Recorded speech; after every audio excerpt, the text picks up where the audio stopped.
a Ford Focus ST2. Now, I've been asked a lot in the past to try and get one of these cars on my channel. I actually filmed a video on one ages ago, like literally years ago, and I am a big fan of them. I love them. I love the way they drive, I love the way they deliver power, and I think they're a quality car for the money. So in my previous video, I filmed a video on that Audi S3 parked just there, yeah? And that is a stage 2 manual car. This is also a stage 2 car with a manual gearbox, and I'm curious to know if I can get this thing quicker to 60 than I did the S3. Go! That was a nice one. Second gear. Oh, that was a bloody good, that was brilliant. So that's the plan for the video. In this video, you're going to find out, is a stage 2 ST Focus quicker to 60 than a stage 2 Audi S3?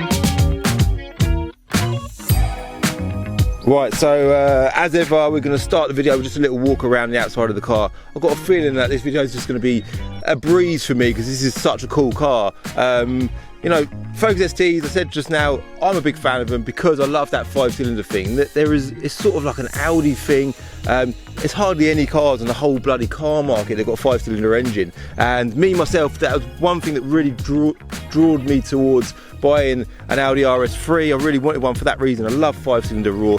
Obviously I ended up buying the RS6, which is loads more raw, but the 5-cylinder thing I love. Now, this is obviously a red car with all the white ST decals, black wheels. It's a 56 plate car. It's done up just over 100,000 miles, which is obviously quite a lot of miles for sort of any car you look at.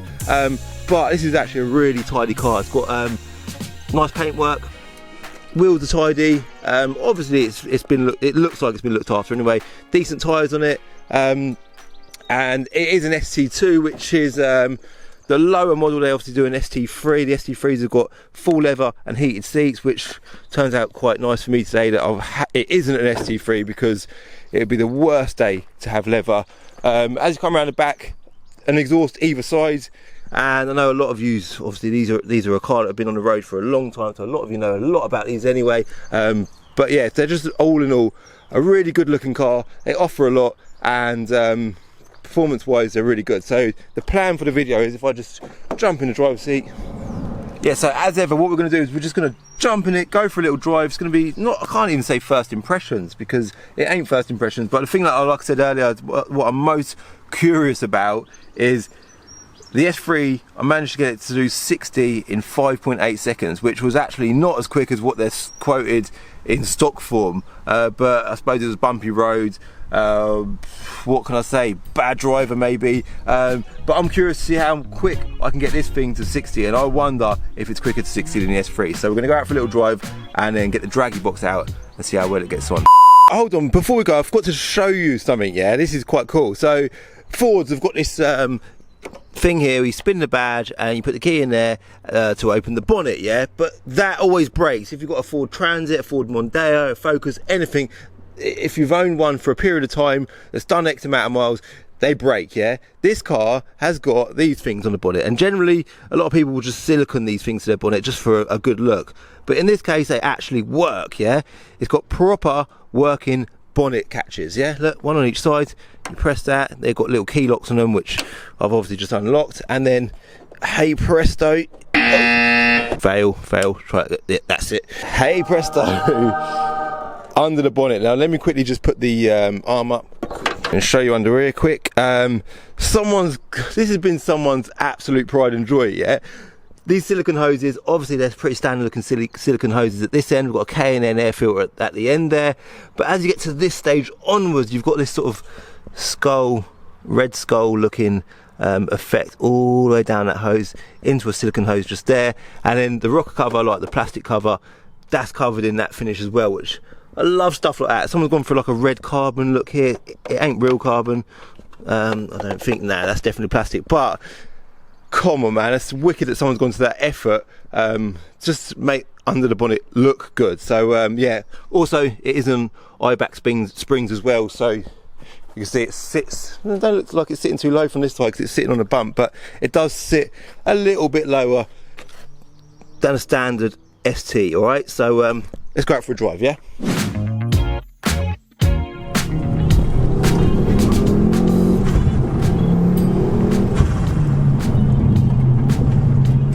So, annoyingly, again, I don't know. I love manual front wheel drive sports hatches. They're just so good. But yeah, annoyingly, I had a good flick through the history. I didn't take this car in personally. I don't deal with. Oh, that's a nice straight road. I don't deal with customers myself so much anymore because I spend so much time with social media, as you can probably imagine.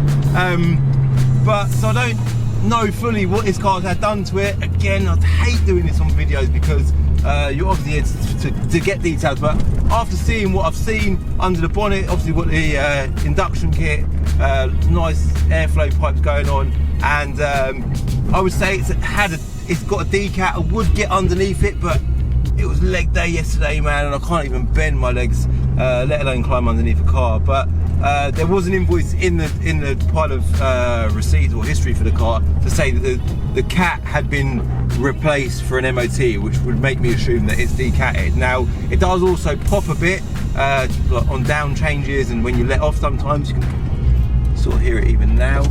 It sounds, I would say, quite a lot better than a stock one, so definitely it's got a real loud roar to it. But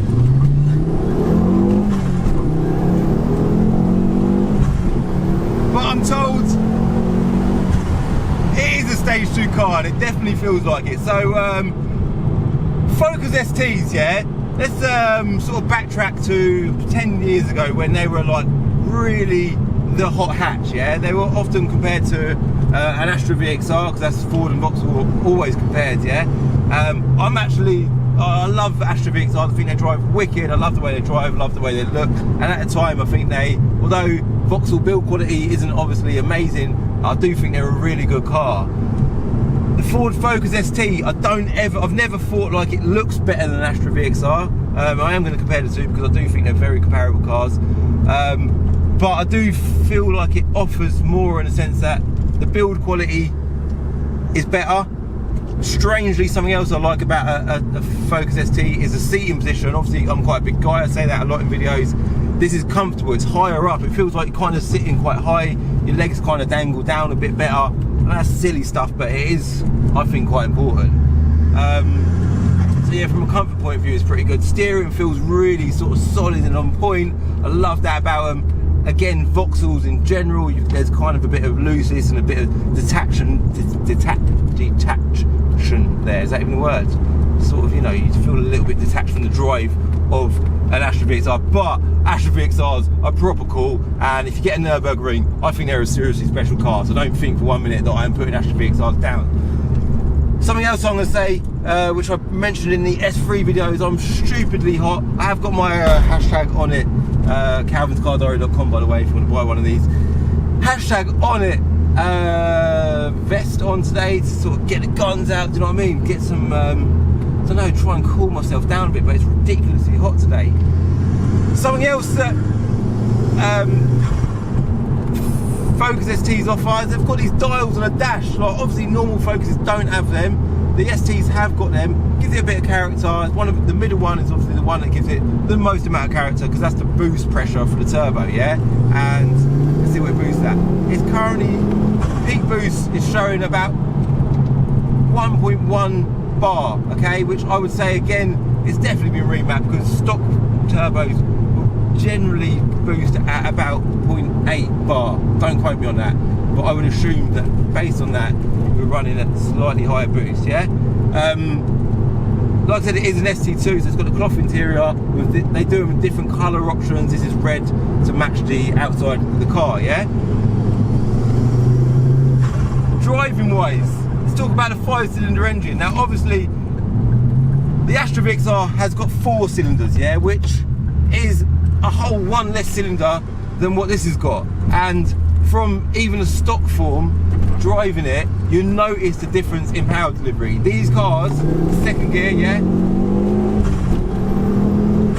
Something else I didn't say actually is the clutch on this car is really rigid.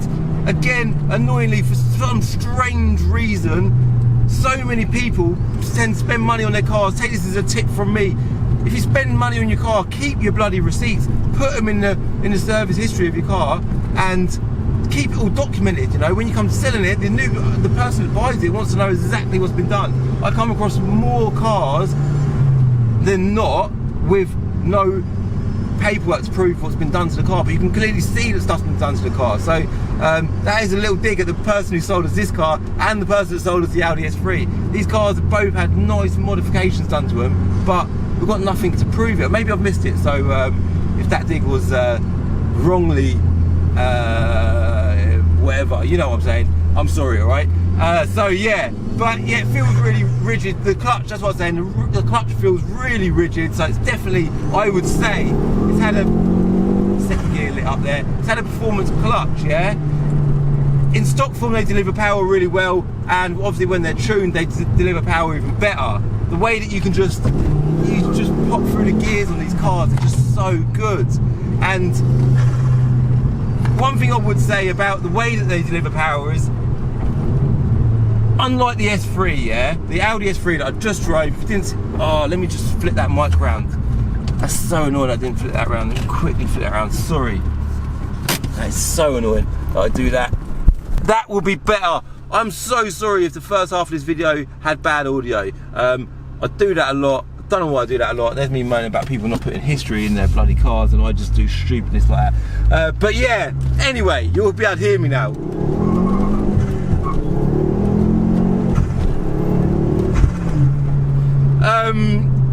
The Audi S3, obviously that's a four-wheel drive car. The way that an Audi S3, a tuned S3 will deliver power is it will be quite consistent throughout the whole rev range, yeah? Provided it's tuned correctly. That car had Revo software on it, so I would say it's been done really well, and just from a driving point of view, it does deliver power beautifully. ST Focuses, I would say it's maybe a little downfall with them. They're very, very torquey, lots of low to mid-range power, but they tend to, even like this car's clearly been tuned a little bit, they tend to sort of, I wouldn't say lose power near the top, that it just becomes a bit not quite as strong near the top end. And I say that a lot with many single turbo cars, that it's hard to get that full range of power throughout the whole rev range, and for some reason stock form Audi S3s, Golf GTIs and Golf Rs, stock form, sorry, tuned, sorry, get your words properly out, Cal. Tuned, like stage 1 or stage 2 with stock form turbos, that's what I was meant to say, stock turbos, Audi S3, Golf GTIs and Golf Rs, they seem to deliver power brilliantly throughout the whole range. And if I was to say anything negative about this car, that's all I would say about it. But I do think that anyone that drives this car would be well impressed with how it delivers power. So don't worry about that. If you're about to buy an ST Focus, don't feel like I'm putting this thing down, because it's a seriously cool car. And something that I haven't mentioned, which is so bloody important, is value for money, yeah? That's something else I talk about a lot. These cars start at £3,000. I can't think of a better car for £3,000 right now. If there is a better car out there for £3,000, when I say they start at that, you know, the more you spend, you get lower mileage, newer reg, as with any car, whatever. An ST3, obviously that's going to cost you a bit more because it's a higher spec car, but what a bloody good car for the money. Well, it's just this. it's stupidly quick. Like, for that kind of money, this is crazy power.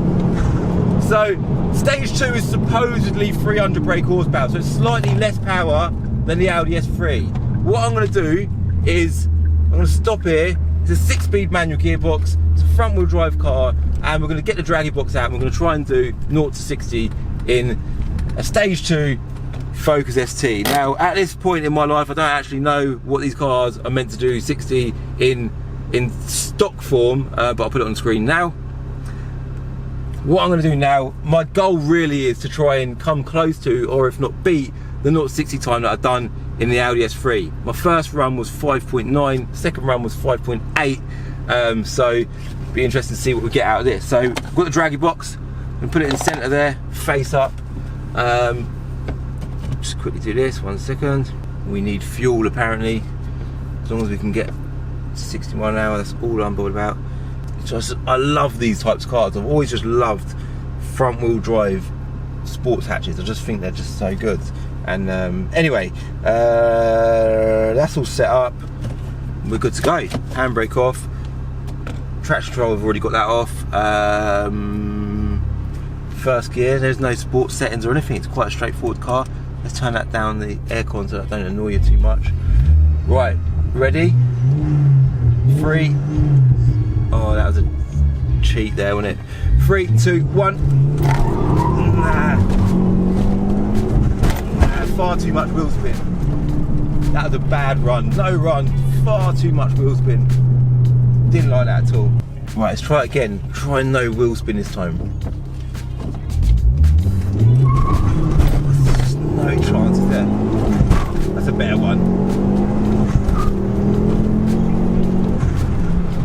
Just so annoying that you've got to touch it into third gear to get it to go over 60, but yeah, that felt quick. Let me just pull over here and just see what we've done it in. This is the moment of truth for me. I've been dying to. Oh, 6.6 seconds. There's no way is this doing 60 quicker than the S3. I think I'm going to just end this here because I'm in a rush. I'm hot. But we've done 6.6 seconds, which is, I thought it would do it quicker than that. I actually felt like it was going to do it quicker than the S3, but I think, like I said earlier, there's two things that the S3 offers. Is firstly, it's four-wheel drive, so getting off the mark, it is night and day difference. Trying to put power down, even on a hot day like today, any front-wheel drive car with a turbo does tend to give, you know, it's quite hard to do that. Decent set of tyres, might have done it even, like, it has got a good set, but I mean like Michelin Pilot Cup Sports or whatever. But 0 to 60, 6.6 seconds. In a nutshell, let me just drive and summarise this video. So to summarise my thoughts and feelings on this Focus ST, yeah? ST2, stage 2-ish, there or thereabouts, roughly 300 brake horsepower. I would say, yeah, that the way it delivers power is brilliant. If anything, like I said, it does lack a little bit of high-end power delivery, which has clearly just affected my 0 to 60 time. And front-wheel drive, you can't do anything about putting power down with the front-wheel drive. Whatever you do, I suppose a decent set of tyres will do it a world of good. But sometimes a bit of give in the front wheels is actually quite nice. I did notice when I've done the 0 to 60 that it skipped a bit in third gear. Again, like, shows you how much power this car's got. It's a really hot day, it's really dry. Third gear, the wheel's trying to spin. So yeah, it's a seriously powerful car. Not a lot of money, let's face it. And yeah, I really like it. I've always liked them. So I'm going to end it here because I need to get back. Got so much stuff to do, but thank you very much for watching. If you're new to my channel, Diary of a Car Trader, I'm Calvin. It's Calvin's Car Diary. It's basically a vlog channel. I kind of film whatever I've got going on in my life that's car related. If I get anything coming stock at Binker, then I'll film it. But it's kind of a mix of stuff really, but it's all car related. So if you are new, hit subscribe and obviously hit like if you like the video, and I'll see ya in the next episode of Diary of a Car Trader. Alright? See you later. In the next episode of Diary of a Car Trader, a draggy race between my BMW 340i and my stage 2 Golf R.